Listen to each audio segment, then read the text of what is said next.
If I was starting over again, I would probably spend 3/4 of my marketing budget on PR because it's all about building a reputation.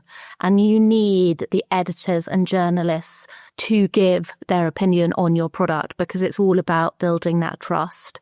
It's absolutely vital if you want to build a long-term established business. You've got to build it through those old media channels. It's the eCommerce Master Plan podcast. Here to help you solve your marketing problems and grow your e-commerce business. Cutting through the hype to bring you inspiration and advice from the e-commerce sector and beyond. Here's your host, Chloe Thomas. Hello and welcome. It's great to have you here. Thank you for hitting play and choosing to listen to one of our inspiring guests. Our guest for this episode is here because they applied to be on the show. So if you've got something you'd love to chat with me about and share with the brilliant audience who tune into this, then just go to ecmp.info/guest to apply and maybe we'll be chatting very soon. Now, in this episode, we're exploring a small business in fashion that has a luxury angle that's done brilliantly with PR over the last decade, that's had some fascinating shifts and changes, all based on looking at the data and focusing in on the profitability. My guest will be sharing her take on all of that and how she's done it all. She will also be sharing how she uses AI in her business and why she hasn't outsourced her fulfillment. I had a fascinating time chatting with Isobel. I'm sure you're going to enjoy this one. And make sure you listen to the end of the episode so you don't miss out on her top tips. Are you using Yotpo for your email and SMS campaigns? Then you will already know the great news that they're sunsetting their email and SMS service at the end of this year. I know it's not the news you wanted to hear this close to peak. Yay, let's move our email system. So to help you with all of that, over on the eCommerce Tech website, we are putting together a couple of blogs to help you to navigate it all and to turn this surprise into a brilliant move for your business. One that can even, or certainly has the potential to even increase your peak performance. To get the blogs, go to ecmp.info/yotpo. That's YOTPO and ECMP. And there you can read my 4-step plan to make the most of the situation. And you'll also get a roundup of advice from email marketing experts about what you should do. So ecmp.info/yotpo. If you're a podcast host, listen up, this one's for you. My name is Allie Jackson. I'm the host of Finding Mr. Height, a dating and relationship podcast that I've been doing for 4 years now, sharing my positive and practical approach to dating that's built on my own life experience. And I wanted to share another experience that I've had, my secret behind monetizing my show. It's called Red Circle, and I was just telling my colleague about how much I love their platform. With Red Circle, not only am I getting a seamless hosting experience, but I also love the support I receive in ad sales. It's not just typical ad sales either. It's targeted opportunities based on my show and my life. And the platform is super simple. You just set your preferences and Red Circle matches you with sponsors that align with your show. You can vet every opportunity and their platform gives you great analytics. More recently too, my Red Circle team has brought me opportunities outside of my podcast on social media to really augment the podcast partnerships, bring them full circle. I just can't recommend them enough. If you want to give it a try, go to redcircle.com to get your free trial. That's redcircle.com for a free trial.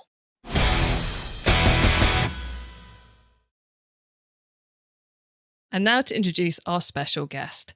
Isobel Ridley is the founder at Lavender Hill, a women's fashion brand focused on ethically made luxurious staples.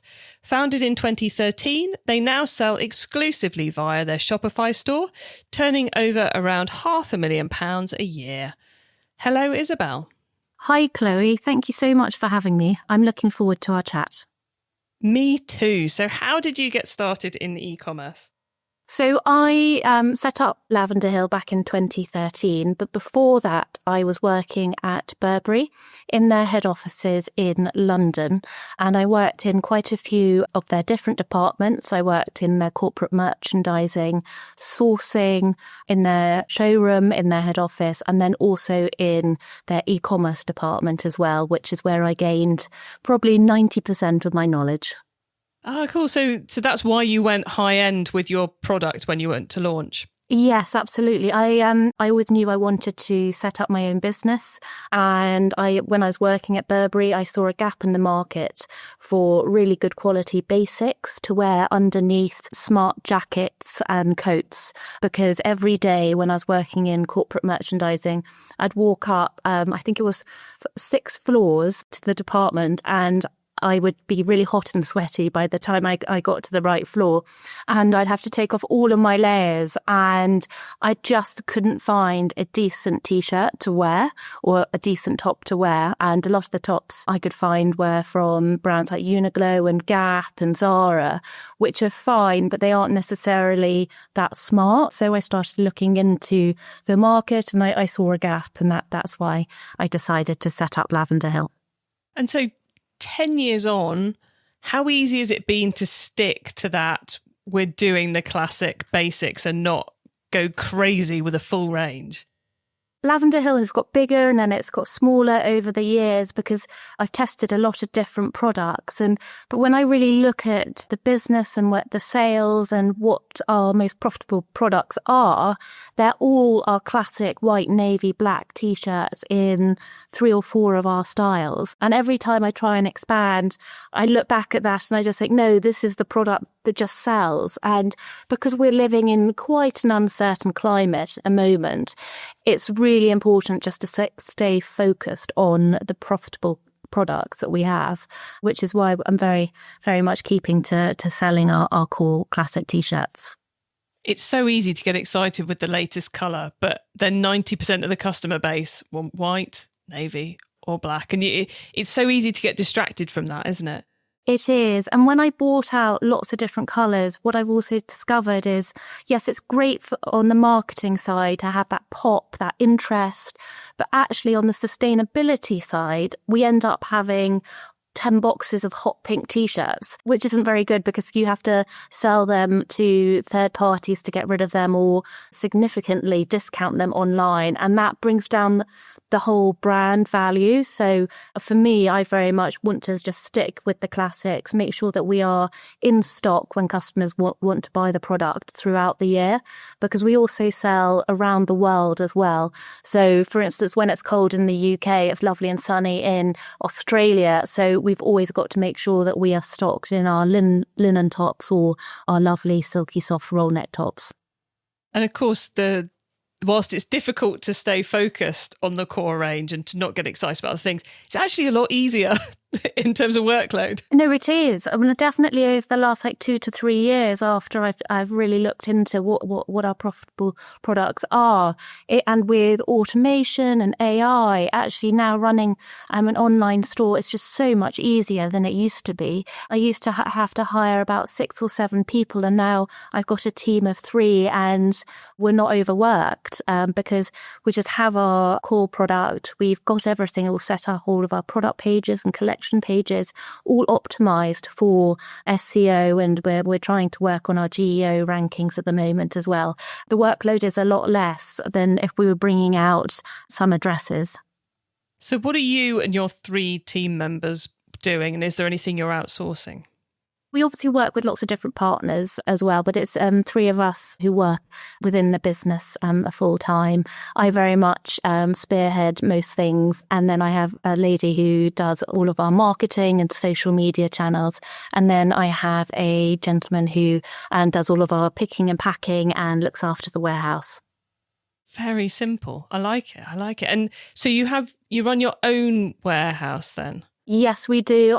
We always have. I've looked at going to 3PLs, but when I do the numbers and for the size of the business, it doesn't work for us, because also when I also look at our customer base as well, our customers tend to order 3 or 4 different sizes, and then they'll return them and say, actually, I really like this, but can I have it in this colour? Or actually, I'd like to size up in that one. And so actually just having one person looking after everything is a lot easier than if it was in a 3PL and they've got a team of 50, 60 people and no one really understands or knows the brand. It's a lot more complicated. And then also when you look at their fees, the 3PLs I've looked at, there are charges all over the place. And when you're being charged per box coming in to the warehouse, that's yeah, your money's just going to disappear. And I guess if it's not broke, why change it?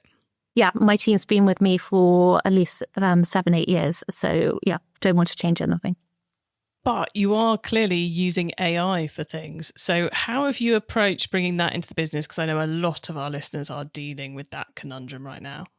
Yes, of course. So I use it in different areas of the business, whether it's Shopify Sidekick, for instance. I went on to that this morning and I was asking it questions about our conversion rate. What is our sales performance looking like this month compared to the last 2 to 3 years? I asked it all about our stock flow as well. What do we need to replenish urgently in the next couple of weeks? And it brought up the right numbers. But I definitely have to say, you've got to triple check everything because it does make mistakes. But I use Shopify Sidekick for just general admin analytical work. And then also I use ChatGPT as well a lot of the time. But a lot of it is very much I ask it to create a marketing plan or something like that, just to see what it comes up with. Just for another perspective. I will also pop in a couple of competitors and I will say to them, look, these are our competitors. Please, can you tell me what they're doing differently? Is there something that we could adopt as well that could resonate with our customer? And then, sometimes we can look at our email campaigns as well. We can input all the data from our email campaigns and say, can you see any synergies here? Well, what's going on? So I use it throughout the business. And have you enabled or freed up your team to use it as well? How do you handle the letting go of AI? I think everyone should adopt it and learn from it. What is quite scary, what I have found personally, is that it's changing so quickly. So even though I would say I was an early adopter to make the business run more efficiently, even nowadays I just think, oh my gosh, I don't think I fully understand it. So I definitely recommend everyone to use it as much as possible and just learn from it now. But it's ever changing. And I think if you can get on board with it early, it's going to help you a lot more. And you've completely outside, I suppose, of the world of AI, you do very well with PR. You've been featured in a lot of great magazines. So has that, I suppose now I know you came from Burberry, it makes more sense that PR would be a big part, but has that always been, does it continue to be a big part of your marketing plans? So funnily enough, for the first 8 years, I had a freelance PR lady who worked with us full time. But actually in the last 2 to 3 years, I've really reined it back just because I've noticed the market has changed quite a lot. We used to focus quite heavily on getting into magazines and newspapers, but less and less people are actually reading them. So we switched our focus slightly more to working with influencers. I've never paid an influencer, and that's not a strategy we will adopt anytime soon. If someone likes a product, then that's amazing. Please speak about it if they would like to, but we're never going to be like, oh, here's £5,000 and I would like you to say these things about the product. So for PR, it was very much brand building. But it's changed in the last few years. Actually, we haven't worked with any PR freelancers in the last 2 to 3 years. And what we've seen is because we built up a reputation and we built up those connections over the first 8 years, that quite a few of the journalists still talk about us because our product is still relevant. So, bearing in mind that the journalists are still getting in contact with you, and you did invest heavily in it for 8 years. Given the way the PR landscape is now, if you were starting the business today, would you go deep on PR or would you do something else instead? So what I'm trying to say, I guess, is, are you dropping the PR because you've already built up all that brand awareness and you've got everything you could out of it? Or are you dropping PR because it's just a bad strategy in 2025? No, I definitely do not think it's a bad strategy. If I was starting over again, I would 100%, I'd probably spend 3/4 of my marketing budget on PR because it's all about building a reputation. And you need the editors and journalists to give their opinion on your product because it's all about building that trust.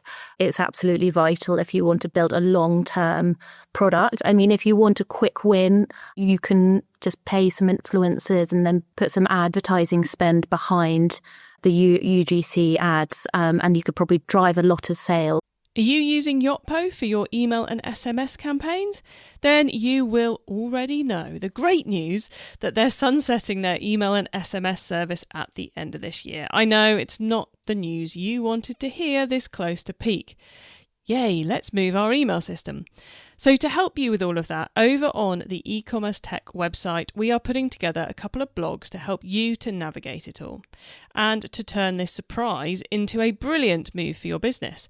One that can even, or certainly has the potential to even increase your peak performance. To get the blogs, go to ecmp.info/Yotpo. That's YOTPO and ECMP. And there you can read my 4-step plan to make the most of the situation. And you'll also get a roundup of advice from email marketing experts about what you should do. So ecmp.info/Yotpo. Have you yet downloaded our ebook? To celebrate reaching episode 500, we've created an epic e-commerce success-focused ebook for you, packed with 500 top tips about how to make your e-commerce store more profitable, featuring the advice of many past guests alongside industry experts and many of you as well, our listeners. I've checked every single tip and organised the whole thing into sections for you, making it super easy to dip in and dip out and take inspiration as and when you need it. This ebook needs to be sat on your desktop or even printed and sat on your desk. Download your free copy right now at ecmp.info/ebook. Get 2024's most valuable e-commerce ebook now, ecmp.info/ebook. But actually, in reality, if you would like to build a long-term established business, you've got to build it through those old media channels. Yeah, it's interesting, isn't it? I don't know how one would actually... Actually, no, I do know how one would test it. What am I talking about?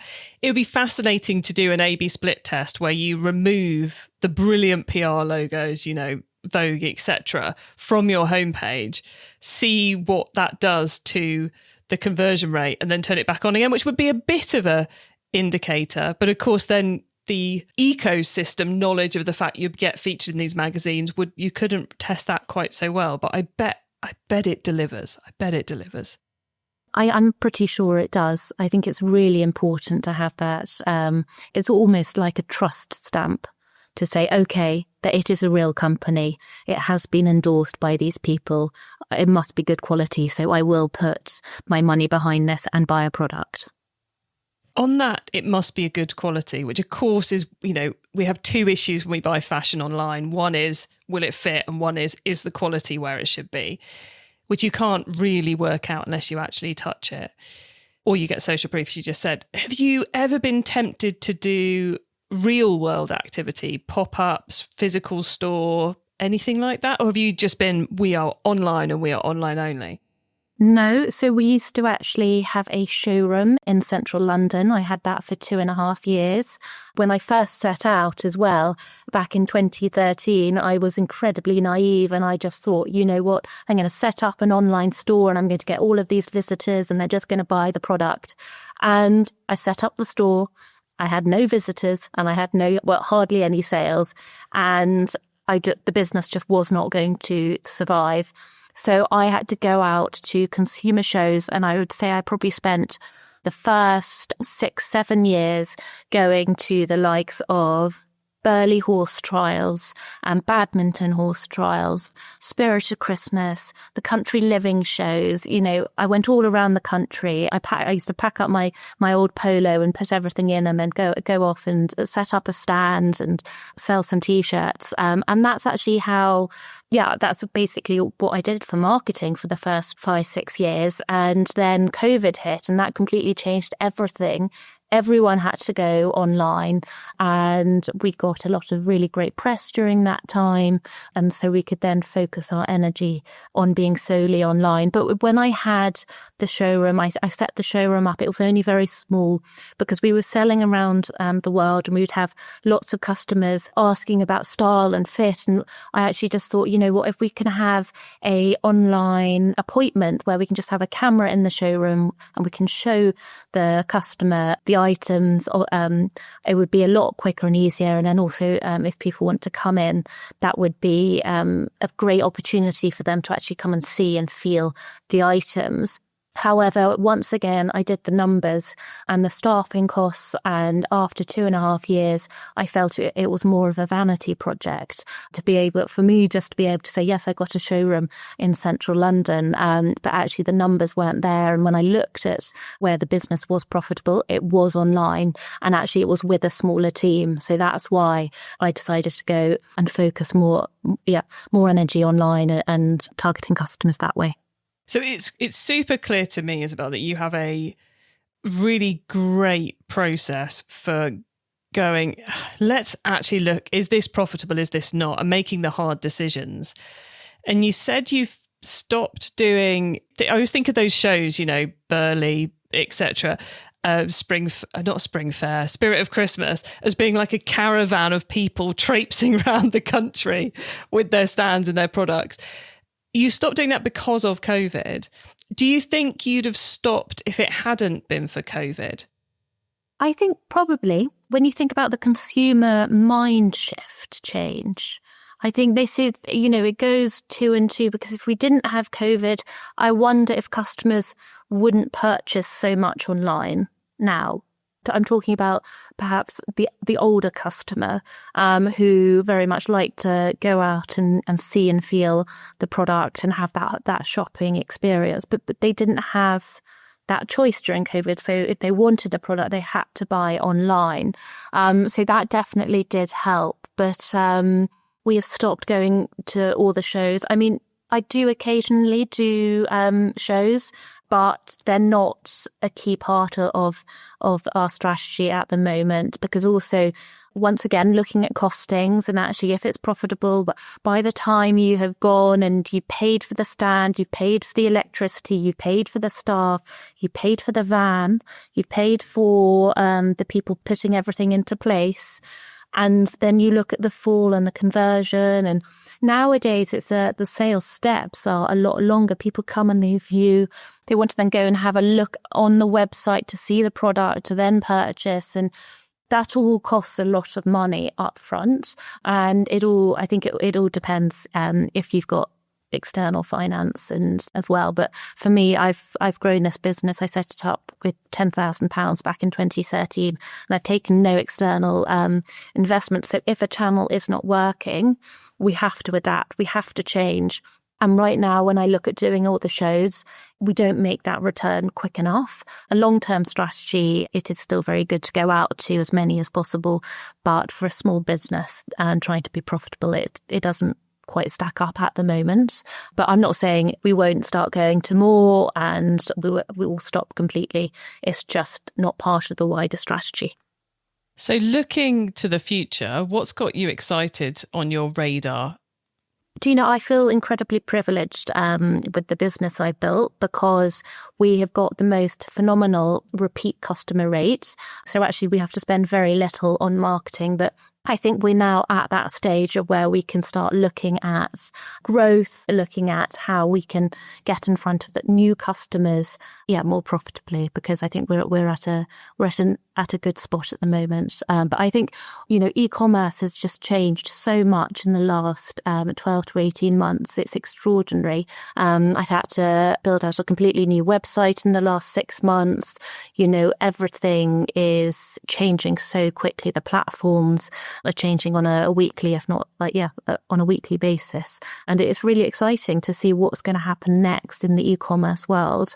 You know, I think people will still definitely shop in bricks and mortar as well as online, but I just wonder what the online experience is going to be like in future, if it's going to be more virtual. I think I haven't seen anyone do it really well yet, but I think there's such an opportunity to have a virtual store online. So you're walking into a Lavender Hill showroom, and you can pull out an item, and a picture of you there, and you can put it on, see what it looks like, and customization as well, and personalization. I think it's ever changing. It's going to be really exciting to see what really does take off. E-commerce Master Plan is supported by some of the greatest companies in the e-commerce sector. Here's a reminder of who they are.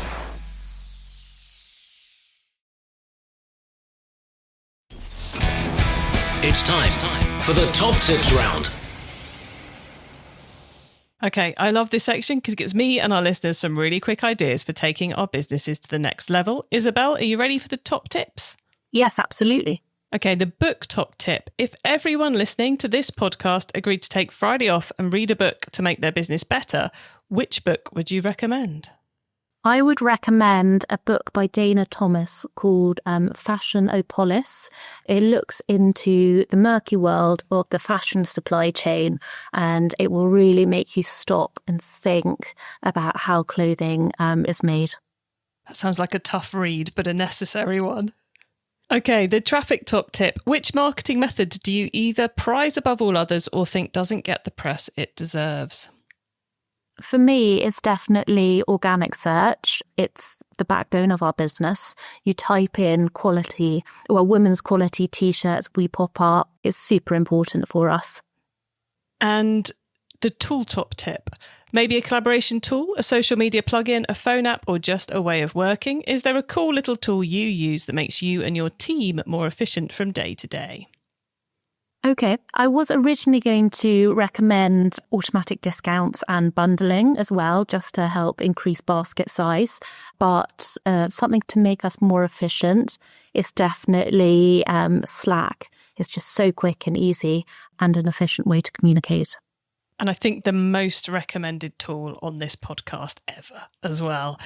The carbon top tip. What's your favourite way to reduce the carbon footprint of an e-commerce store? For me, I think it's very much looking at every single practice and process that we have, whether it is making sure that we recycle all of the packaging that we receive in, making sure that all of the packaging we send out is either already recycled and still is recyclable.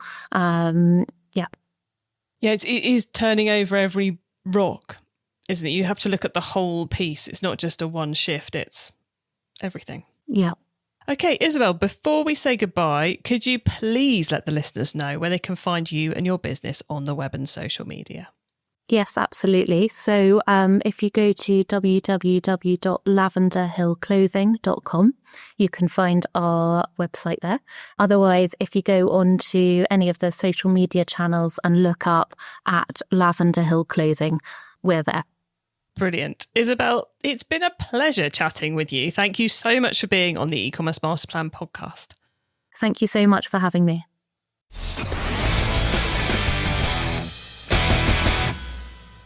Loving Isobel's focus on making the profitable decisions and the hard decisions within the business, on what she's going to focus on, what her team are going to focus on, and where they're going to spend their time and their money. I thought that was fascinating. And also how she's bringing AI into the mix is super cool too.